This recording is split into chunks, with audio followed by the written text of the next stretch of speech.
Welcome to all my YouTube channel. நான் உங்கள் tax advocate Vijay Aditya. இன்னைக்கு நம்ம பார்க்க போற சப்ஜெக்ட் என்ன அப்படின்னா, நச்சுன்னு 4 வார்த்தையில ஆடிட்டை பத்தி பேச போறோம். ஜிஎஸ்டி ஆடிட்னா என்ன அப்படின்ட்டு.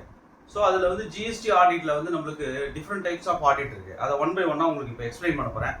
ஸ்டாச்சுட்டரி ஆடிட்டு, லிமிடெட் ஸ்க்ரூட்னி அப்படின்னு சொல்லக்கூடிய டாக்ஸ் அத்தாரிட்டி போடக்கூடிய அசஸ்மெண்ட் 10ன்றதையும், டிபார்ட்மெண்டல் ஆடிட், அதுக்கப்புறம் ஸ்பெஷல் ஆடிட்டு, அதுக்கப்புறம் டாக்ஸ் பேயர் செல்ஃபா அவங்களே பண்ணிக்கக்கூடிய ஆடிட்டு. ஸோ இது எல்லாத்தையுமே பற்றி டீட்டெயிலாக இப்போ எக்ஸ்பிளைன் பண்ண போகிறோம்.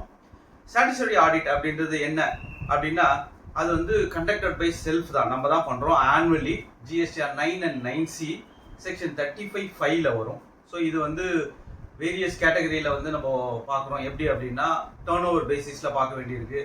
முன்ன வந்து ப்ரீவியஸ்லி வந்து 2 crores below, 2 to 5 crores, 5 and above வந்து 9C அப்ளை ஆகும்.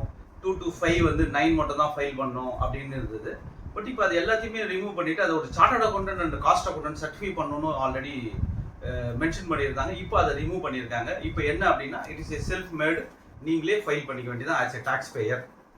ஸோ அப்போ 9 and 9C வந்து செக்ஷன் 35(5)ல் வந்து self made annually statutory audit அப்படின்றத இங்கே மென்ஷன் பண்ணுறோம். லிமிடெட் ஸ்க்ரூட்டினி என்ன, conducted by tax authority. So அடாக்கா இது நடக்கும் எப்போ ஒரு எரர் இல்லைன்னா ஏதாவது வந்து நான் ஃபைலிங் ஆஃப் நான் கம்ப்ளைன்சஸ் ஆஃப் ரிட்டர்ன்ஸ் அந்த மாதிரி ஸ்டேஜில் வந்து ஜிஎஸ்டி ஸ்க்ரூட்னி நோட்டீஸ் வரும்.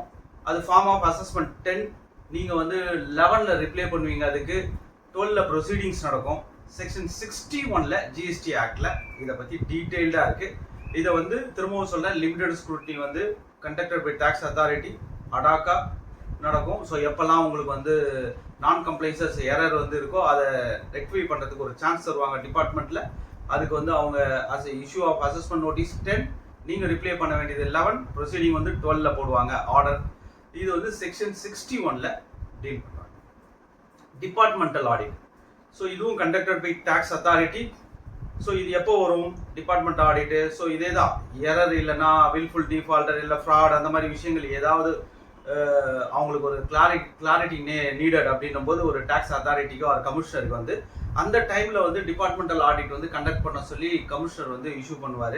ஸோ டாக்ஸ் அத்தாரிட்டிஸ் வந்து செக்ஷன் 65 ரூல் 101 சப்செக்ஷன் 3, திரும்பவும் சொல்கிறேன், டிபார்ட்மெண்டல் ஆடிட் வந்து செக்ஷன் 65 ரூல் 101 சப்செக்ஷன் 3ல் ஸோ டிபார்ட்மெண்ட் வந்து கண்டக்ட் பண்ணுவாங்க. நம்மளோட இண்டஸ்ட்ரீஸ்க்கே வருவாங்க. பிஃபோர் உங்களுக்கு வந்து நோட்டீஸ் கொடுப்பாங்க, பீரியடாக நோட்டீஸ் கொடுத்துட்டு தான் வருவாங்க.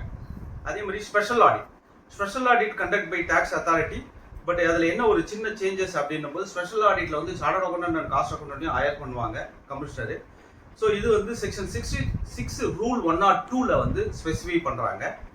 டாக்ஸ் பேயர் வந்து செல்ஃபாகவும் ஆடிட் பண்ணிக்கலாம். நம்ம கரெக்டாக ஜிஎஸ்டி ரிட்டர்ன்லாம் ஃபைல் பண்ணியிருக்கோமா, ஸோ டாக்ஸ்லாம் ஒழுங்காக கட்டியிருக்காங்களா நம்மளோட ஸ்டாஃப்ஸு, ஸோ அதை கிளியர் பண்ணிக்கிறதுக்காக ஆனுவலி பேசிஸில் ஒரு சார்ட்டர்ட் அக்கௌண்டண்ட்டை ஹையர் பண்ணி செல்ஃபாக வந்து ஒரு இன்டர்னலாக அவங்களே வந்து பண்ணக்கூடிய ஆடிட் தான் வந்து டாக்ஸ் பேயர் இனிஷியேட்டட் ஆடிட்டு.